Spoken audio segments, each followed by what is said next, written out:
Bismillahirrahmanirrahim. Assalamualaikum warahmatullahi wabarakatuh. Berita Ali Jurah 14 Ogos bersama saya Fazida Mustafa. Berikut tajuk utama malam ini. Lantai LRT3 berlubang, peniaga dan pembeli nyaris cedera.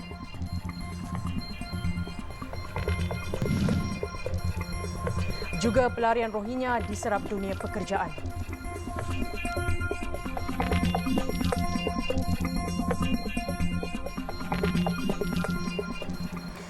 Beberapa kepingan batu simen dari projek pembinaan landasan transit aliran ringan 3 LRT3 jatuh menimpa kemah peniaga Pasar Borong di Kompleks Pasar Meru, Klang pagi tadi.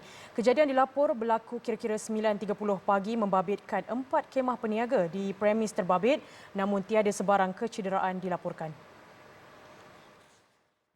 Pengarah Komunikasi dan Korporat Majlis Perbandaran Kelang MPK Nur Fiza Mahfiz mengesahkan kejadian itu. Pihaknya sudah memaklumkan kepada pihak LRT mengenai kejadian itu yang kemudian mengarahkan kerja pembinaan dihentikan serta-merta. MPK juga mengarahkan peniaga terkesan menutup gerai masing-masing serta-merta dan berpindah ke petak kosong berhampiran yang lebih selamat. Tiada sebarang kecederaan berlaku kepada orang awam dan peniaga sewaktu kejadian. Pihaknya difahamkan kejadian itu berlaku sewaktu kerja hacking atau pemecahan dilakukan oleh M-Rails yang berhad EMSB dan didapati sebahagian kepingan simen itu jatuh di atas kemah berkenaan. Seorang pelajar Universiti Al-Azhar Mesir, Muhammad Firdaus Abi Rais, 25 tahun, meninggal dunia akibat lemas ketika mandi di sebuah sungai dalam daerah Al-Kanatir Al-Khairiyah. Penuntut Sarjana Muda Syariah itu keluar berkelah bersama 10 rakan pada Jumaat lalu sebelum ditemukan lemas jam 10 pagi waktu Malaysia semalam. Ibu mangsa Siti Azlina Muhammad Asri, 46 tahun berkata, kali terakhir dia berjumpa dengan arwah tahun lalu ketika majlis perkahwinannya. Selepas itu arwah bersama isteri Siti Hajar Hassan, 22 tahun, kembali semula ke Mesir untuk menyambung pengajian mereka di Al-Azhar dan dijangka menamatkan pengajian Oktober depan. Dia menerima panggilan daripada keluarga mentua 11 pagi kemarin selepas isteri arwah memberitahu ibunya yang Muhammad Firdaus lemas ketika berkelah bersama rakan yang turut mengorbankan seorang lagi pelajar dari Patani, Thailand. Bagi memberi penghormatan terakhir kepada arwah, dia dan suami akan berlepas ke Mesir petang ini, namun jenazah akan dikebumikan hari ini. Muhammad Firdaus merupakan anak sulung daripada 7 beradik.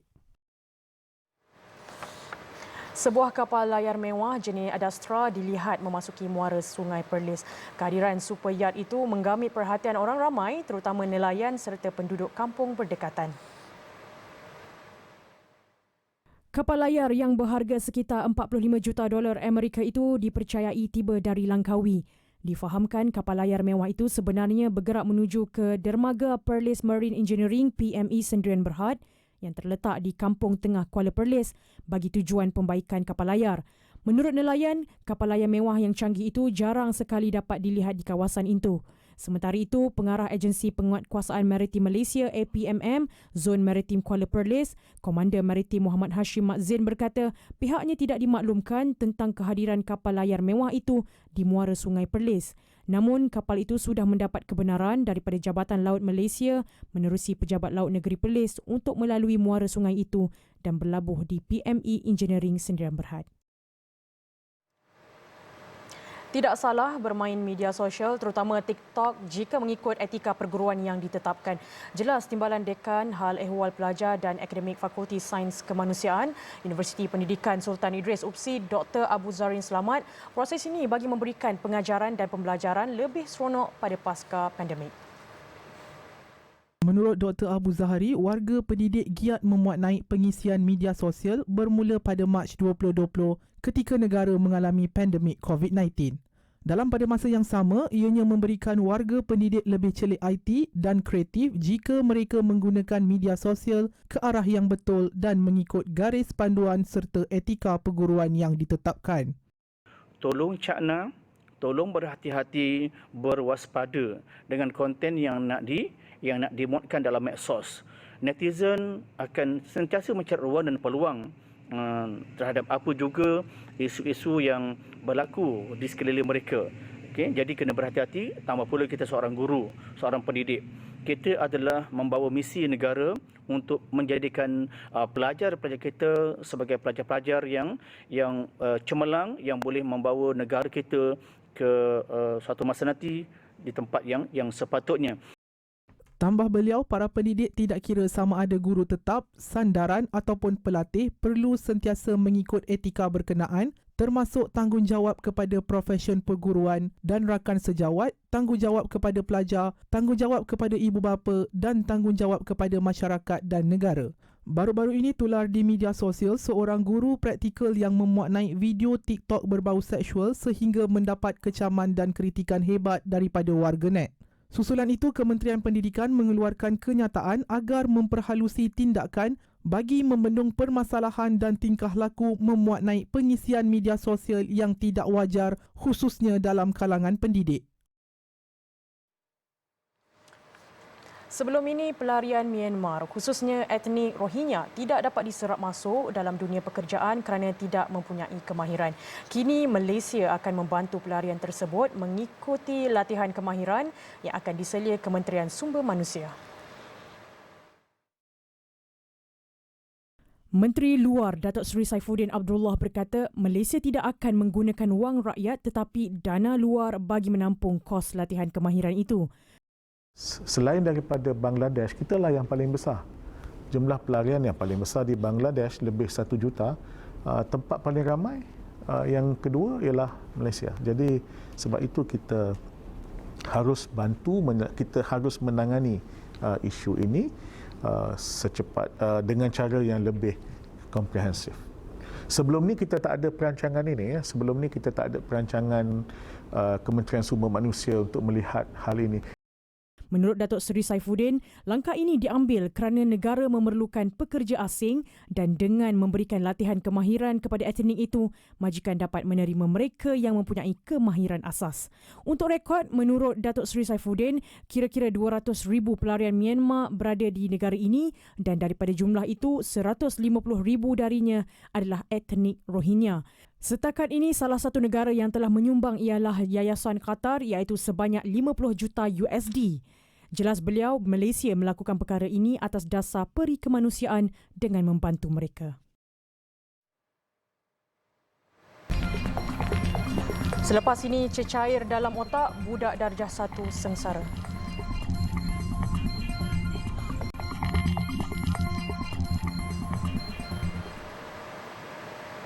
Alhamdulillah bertemu kembali. Kira-kira 100 keluarga dari kalangan berpendapatan bulanan kurang dari RM2,000 yang tinggal di sekitar Bukit Jelutong Shah Alam menerima sumbangan barangan basah dari Iltizam Relief Society IRS. Ketua Pegawainya Eksekutifnya Muhammad Shah Sapi'i berkata sumbangan ini bertujuan bagi meringankan beban golongan ini dalam menghadapi kenaikan harga barang keperluan makanan dan barang basah. Kumpulan yang mendapat pendapatan 2,000 ke bawah ni naik 100 belanja dapur, naik 200 belanja dapur bermakna okey, mereka terpaksa mengurangkan perbelanjaan pendidikan anak-anak. Mereka kurangkan belanja-belanja lain, household expenses okey, untuk cover kos makanan ni, kos dapur ni. Jadi kita menghasilkan mereka ni amat menghadapi banyak masalah, dan kita mengharapkan apa yang kita bagi pada hari ini sekurang-kurangnya untuk masa seminggu akan datang mereka ada makanan. Setiap keluarga menerima barangan keperluan dapur bernilai RM100, antaranya beras, minyak masak, bawang, kentang, telur ayam, seekor ayam dan ikan sejuk beku. Tambahnya, program ini merupakan kali kedua dianjurkan dengan kerjasama syarikat korporat dan orang perseorangan dalam menyediakan pelbagai keperluan kepada golongan miskin bandar.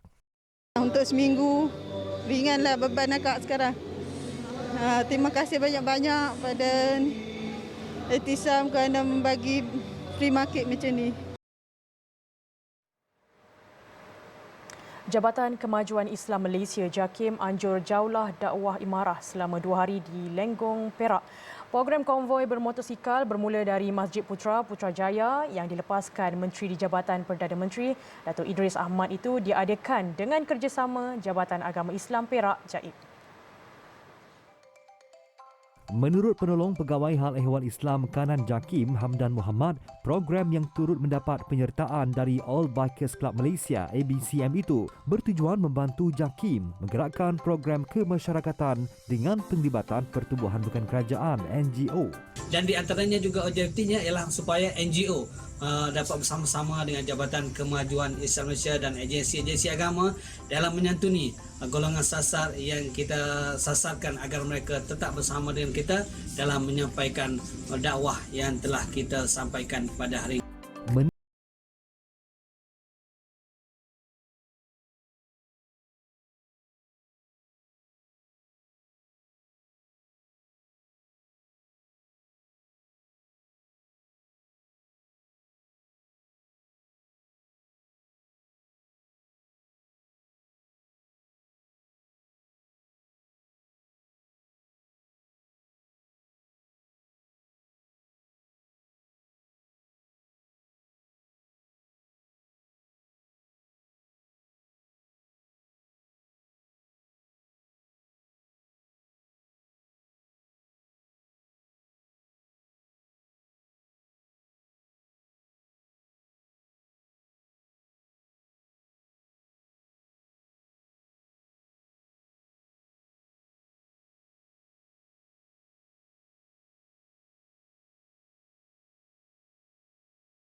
Dilahirkan normal dan aktif namun segalanya berubah apabila adik Nurul Ain Nabila Muhammad Zamri, 7 tahun, disahkan menghidap hidrosefalus atau ketumbuhan cecair dalam otak sejak April lalu sehingga mengakibatkan penglihatannya kabur.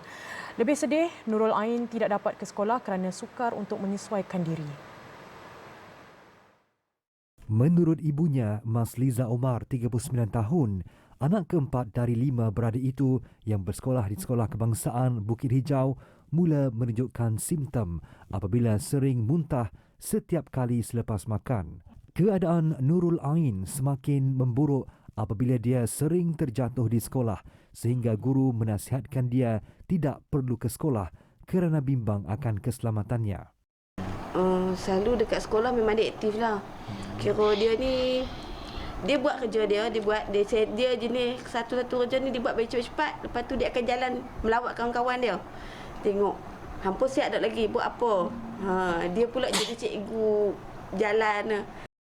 Adik Nurul Ain mula mendapatkan rawatan pakar di Hospital Sultanah Bahiyah HSB dan selepas menjalani imbasan tomografi berkomputer CT scan, dia disahkan menghidap ketumbuhan serta cecair dalam otak. Mas Liza berkata penglihatan anaknya terus merosot sehingga imej di hadapannya nampak kabur. Masa mula-mula dia jadi tu pun dia jadi macam dengan kem buruk. Kira tak bergerak, tak apa kan. Lepas tu bila pergi sana mula-mula tu masuk ICU. Memang tak sedap lah kan. Lepas tu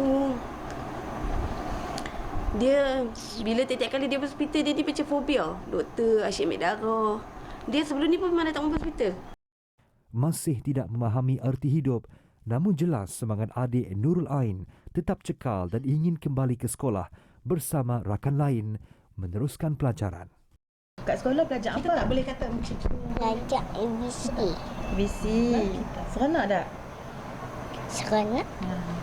Memahami keperitan hidup keluarga ini di mana bapanya Muhammad Zamri Abdul Kadir, 37 tahun, yang hanya melakukan kerja kampung dengan memperolehi pendapatan RM650 sebulan, Persatuan Cancer Survivors Malaysia CSM tampil menghulurkan sumbangan untuk meringankan bebanan ditanggung. Pihak keluarga Ain, adik Ain mempunyai masalah kewangan. Anak ada 5 orang. Jadi nak berulang-alik ke hospital tu agak membebankan. Jadi yang tu yang kita nak bantu keluarga ini sebab kita mahu adik Ain mendapat rawatan yang tepat dan yang terbaik. Mereka ingin membantu meringankan bebanan keluarga ini boleh menghulurkan sumbangan ke akaun Maybank tertera milik Mas Liza atau menghubunginya di talian 012 469 4528.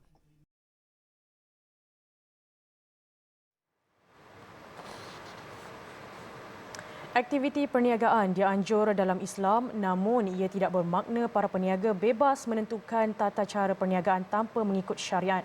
Jelas pendakwah yang juga pengasas Nunha.com, Muhammad Haris Ismail, bagi menjamin kebaikan dan kemaslahatan ummah, Islam sangat menuntut setiap peniaga menjual barangan yang halal seperti terkandung dalam firman Allah Subhanahu Wa Taala yang bermaksud, wahai sekalian manusia, makanlah yang halal lagi baik apa yang terdapat di bumi. Surah Al-Baqarah ayat 168. Menurut beliau, fakta itu juga menjelaskan kebanyakan peniaga bukan Islam di negara ini menguasai sebahagian pasaran produk halal. Contoh di Malaysia, antara orang terkaya di Malaysia ni bukan daripada kalangan orang Islam, adalah mereka yang menjual beras, mereka yang menjual gula, mereka yang menjual barang-barangan yang mana kita kata nature dia halal. Jadi Allah SWT berfirman umum kepada semua manusia, kalau nak berniaga, kulu mimma fil ardi halalan tayyibah. Kamu buat berniaga yang halal. Sama ada kamu Islam ataupun bukan Islam. Ini guidance untuk kita dan dah terbukti pun dah ada dalam pasaran orang yang berjaya yang bukan daripada kalangan orang Islam. Apatah lagi apabila orang Islam. Tegasnya, apa saja bentuk perniagaan, syaratnya mestilah halal dan sekiranya tidak pasti, umat Islam harus menghindarinya. Umat Islam juga ditekankan untuk menjaga diri daripada terjebak mencari rezeki yang haram. Sementara itu, selebriti Nur Nilofa Muhammad Nur turut berkongsi pengalamannya ketika menghadapi ujian dan bagaimana dia mengatasinya. Perlu ada cara ataupun template yang semua orang senang dan boleh ikut.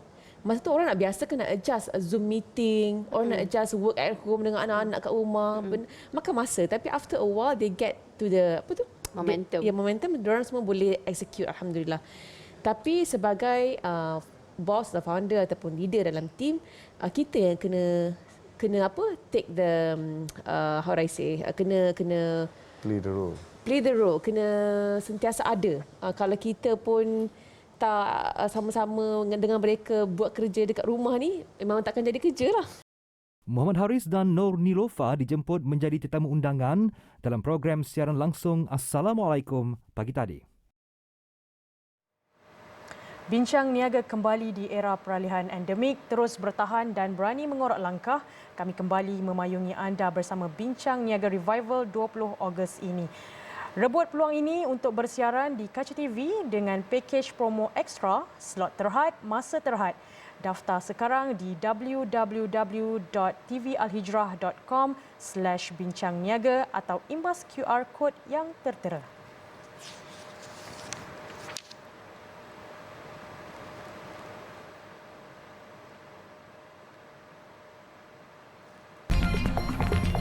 Kucing dirawat guna akupuntur.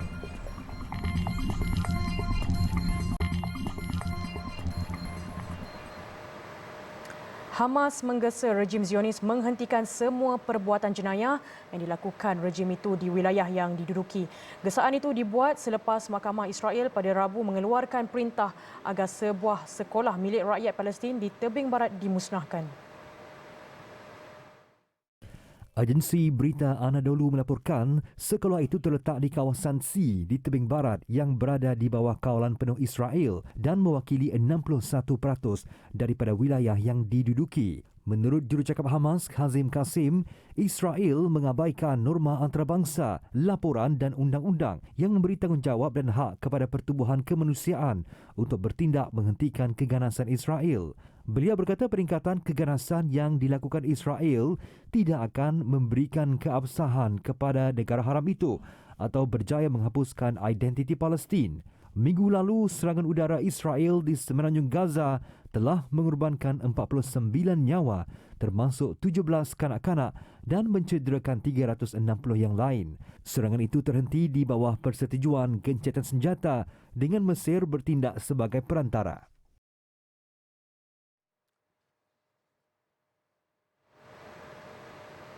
Kemarau teruk melanda kawasan perairan Mesopotamia di utara Iraq. Situasi ini menyebabkan penduduk tempatan terpaksa berpindah ke kawasan lain untuk meneruskan hidup. Hashim Gasset, seorang penduduk tempatan, berkata keadaan ini menyukarkan kehidupan seharian mereka. Sebelum ini, dia masih mampu menyara keluarganya dengan hanya bekerja di kawasan perairan itu. Haiwan juga terkesan kerana gagal untuk mendapat sumber makanan dan air. Golongan penternak pula terpaksa berjalan sejauh 10 km untuk memberi makan dan minuman kepada kerbau-kerbau. Menurut aktivis alam sekitar Ahmad Salih Naimah, bencana kemarau ini disebabkan oleh kekurangan saluran air dari Sungai Al-Kahla dan Al-Musyarrah.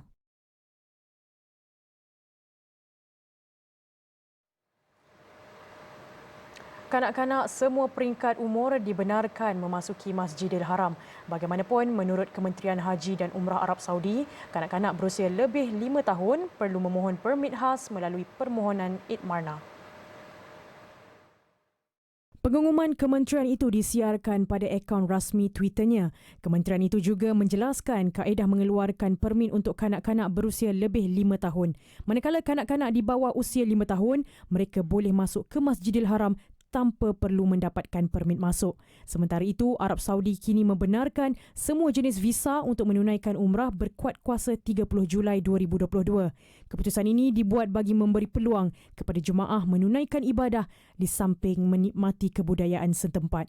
Kementerian itu turut memaklumkan jemaah hanya dibenarkan berada dalam raudah selama 10 minit di dalam Masjid Nabawi. Terdahulu, sebanyak 70 juta permit dikeluarkan Arab Saudi untuk umrah di Mekah dan solat di dalam raudah.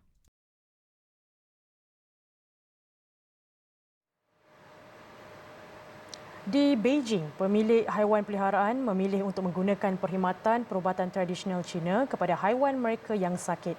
Kaedah rawatan itu dilihat efektif dan lebih disukai haiwan kesayangan mereka. Antara perubatan tradisional yang digunakan termasuk akupuntur. Menurut pelanggan, mereka memilih rawatan tradisional kerana ia lebih lembut dan haiwan peliharaan mereka lebih tenang ketika menerima rawatan. Perubatan tradisional Cina juga tidak memerlukan sebarang pembedahan. Antara penyakit yang dirawat ialah lumpuh, epilepsi dan lemah anggota badan. Sementara pakar perubatan tradisional Cina, Li Wen, berkata perubatan tradisional ini bukan untuk menggantikan perubatan konvensional. Ia sebaliknya adalah rawatan alternatif yang menyokong rawatan konvensional di klinik haiwan.